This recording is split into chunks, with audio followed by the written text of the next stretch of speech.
नमस्कार दोस्तों। तो आमतौर पर जब हम अपने जीवन में इधर उधर गुजरते हैं तो हमें नॉर्मली एक शब्द बहुत ज़्यादा सुनने को मिलता है जो कि नॉर्मली स्टॉक मार्केट या इन्वेस्टिंग की दुनिया में जिसका बहुत बड़ा नाम है, जिस जो शब्द है कंपाउंडिंग। तो कंपाउंडिंग का मतलब क्या होता है, आज हम यही समझेंगे कि what is compounding, why it is important and how compounding changes our life. तो सबसे पहले तो हम जानना जानना पड़ेगा कि कंपाउंडिंग होता क्या है, एग्जैक्ट जो मीनिंग है कंपाउंडिंग का। ज्यादातर हमें वही नहीं पता। अगर हमें मीनिंग ही नहीं पता एग्जैक्ट, तो हम उसमें आखिर आगे क्या समझेंगे। तो कंपाउंडिंग सबसे पहले तो जैसे कि जो ज्यादातर लोग क्या करते हैं कि कंपाउंडिंग जो वर्ड है उसको इंट्राडे इन्वेस्टिंग ट्रेडिंग ऐसे शब्द की तरह कोई ऐसा शब्द मानते हैं जिसका आगे कोई फिजिकल मीनिंग हो। कोई मतलब जैसे वो इंट्राडे चीज है वैसे वो उसका वो मतलब नहीं है। कंपाउंडिंग विच मीन्स कि जब हम एक डेफिनेट अमाउंट की जो मात्रा है, पैसों की मात्रा है, वो हर महीने या एक निश्चित समय के बाद लगातार उतने उतने समय के बाद, जैसे मान लीजिए महीने महीने बाद, दो दो महीने बाद, लेकिन ये नॉर्मली महीने बाद होता है। ज्यादातर जो लोग हैं जो ज्यादा इन्वेस्ट करना चाहते हैं वो हफ्ते हफ्ते बाद भी रख लेते हैं। तो इसका जो मतलब है कंपाउंडिंग का, वो मतलब कि जब हम अपने लगातार पैसे को इन्वेस्ट करते हैं और उस पर एक जो है हमें कॉन्टिन्यूस जो परसेंटेज रिटर्न मिलता है, आरओआई मिलता है, रिटर्न इन्वेस्टमेंट कॉन्टिन्यूस मिलता है उतना ही। तो उससे क्या है कि जो हमारा बेस है सबसे पहले तो वो हर बार बढ़ जाता है, जिसकी वजह से जो हमने अमाउंट पहले इन्वेस्ट की थी वो अमाउंट बढ़ जाती है हर बार।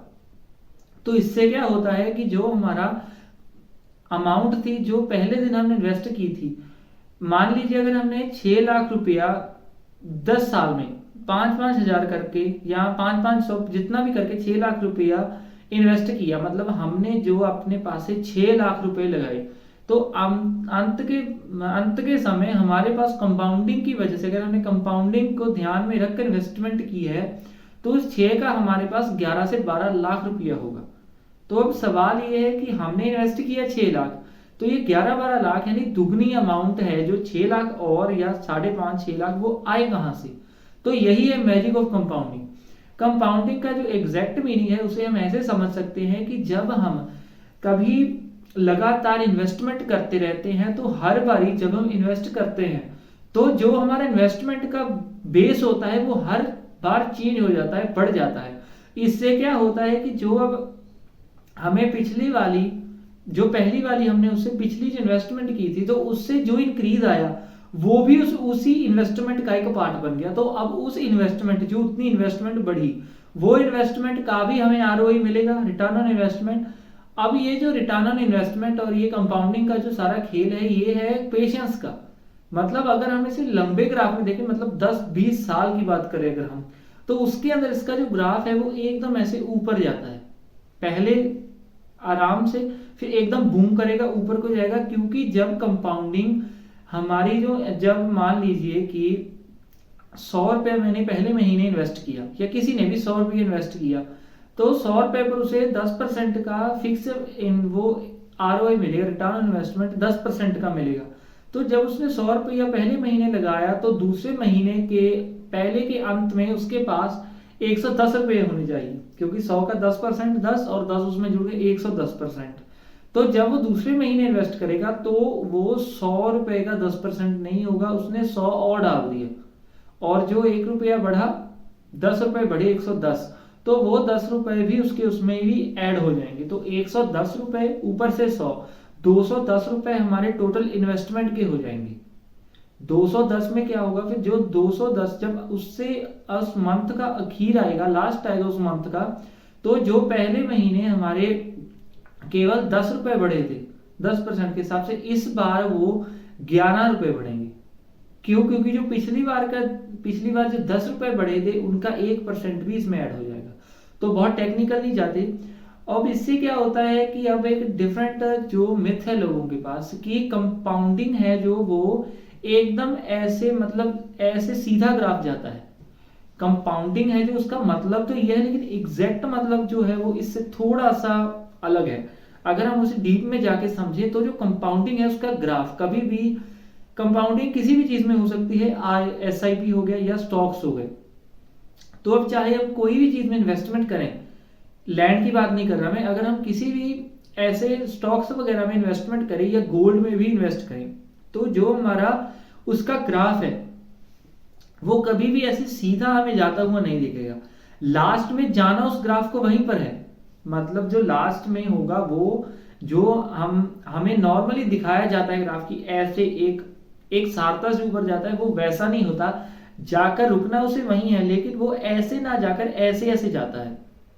इसका मतलब क्या है कि जब कोई ग्राफ मतलब कोई स्टॉक है, उसकी अमाउंट मतलब हमने 100 रुपया लगा दिया तो वो 100 200 300 ऐसे नहीं बढ़ेगा। जैसे पहली बार 100 लगा दिया 100, दूसरी बार हो सकता है 100 कम हो जाए, मतलब 100 बढ़ना तो छोड़ो उससे भी कम हो जाए, 100 का 80 रह जाए, फिर उससे अगली बार क्या हो 80 का है जो 120 हो जाए, फिर 120 से 200, फिर 200 से फिर 100 हो जाए। तो जाना एक स्टॉक ने को रुकना तो वही है, लेकिन वो ऐसे सीधा ना जाकर ऐसे ऐसे जाता है। तो यानी कि जो कंपाउंडिंग और ये जो कंपाउंडिंग का सारा खेल है जो हमें इतना सिंपल दिखाया जाता है, वो इतना सिंपल तो नहीं है, लेकिन पेशेंस के साथ इसमें जो है अच्छे जो अमाउंट है वो प्राप्त की जा सकती है। तो कंपाउंडिंग जो है उसका मेन मीनिंग ही ये है। और अब स्टॉक्स वगैरह में जब हम एक डेफिनेट अमाउंट के लिए टाइम के लिए डेफिनेट अमाउंट लगातार उसमें डालते रहते हैं, तो जो हमने हमारा पैसा डाला वो कई बार कम हो जाता है, कई बार बढ़ जाता है, लेकिन उसे अंत में आना वही है जो हमें स्टॉक्स में नॉर्मल रिटर्न ऑन इन्वेस्टमेंट पूरे ईयरली दिखाया जाता है। तो मतलब अगर 10% का ईयरली आएगा तो आएगा 10% ही, लेकिन वो लगातार नहीं होगा 10%, जैसे पहली बार 100 फिर 110 फिर 220 ऐसे नहीं होगा, वो ऊपर नीचे होगा। तो अगर कंपाउंडिंग, तो मेन जो इसका मोरल ऑफ द स्टोरी निकलता है कि कंपाउंडिंग करनी चाहिए अगर किसी को पैसे जोड़ने हैं। तो जो मनी है वो जुड़ती तभी अगर हम कंपाउंडिंग करेंगे। तो इसकी कोई सबसे पहले एज नहीं होती, कोई छोटा है कोई बड़ा है, जितनी चीज को जितनी जल्दी जिस भी चीज को स्टार्ट करोगे उतनी जल्दी ही वो चीज है जो हमें फायदा देना शुरू करेगी और उतनी ही वो हमारे लिए फायदेमंद रहेगी। तो इससे जो कंपाउंडिंग का गेम है उसे समझो, उसे दूर मत भागो, उसका पार्ट बनो, उसे समझकर खेलो, समझकर सीखो, उसे खेलो भी नहीं सीखो, क्योंकि इन्वेस्टमेंट जो होती है वो हमेशा लंबे समय के लिए की जाती है, और अगर लंबे समय में हमारे पास कंसिस्टेंसी नहीं है तो फिर इस बहस का कोई अर्थ नहीं है। तो आज की वीडियो में इतना ही। होप्स हो कि आपको कंपाउंडिंग के बीच में जो भी आपको मिसकंसेप्शन थे, जो भी मिसअंडरस्टैंडिंग थी, वो सब क्लियर होगी। और अगर हो गई हो, वीडियो पसंद आई हो तो वीडियो को लाइक कर देना, चैनल को सब्सक्राइब कर लेना ऐसी और अमेजिंग वीडियोस के लिए जो कि आगे आती रहेंगी। तब तक के लिए, अगली वीडियो तक के लिए धन्यवाद।